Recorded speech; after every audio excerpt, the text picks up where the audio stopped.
Poshmark recently changed their algorithm in terms of how buyers find items in search, and it's got a lot of Poshmark sellers are really mad. It used to be that buyers would type what they were looking for into the search bar, and Poshmark would sort their search results by items that were just shared, which is why there was always such a strong emphasis on sharing your Poshmark closet. Recently, however, buyers have noticed a change. The default setting for how search results are sorted is now by recommended.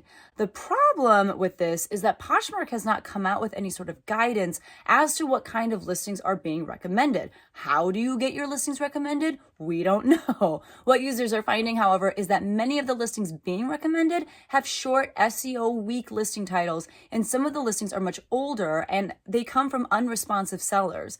Many successful Poshmark sellers have stated that their sales have tanked since the introduction of this change in the Poshmark algorithm, and they are doubly upset because they don't know who's asked for this particular change.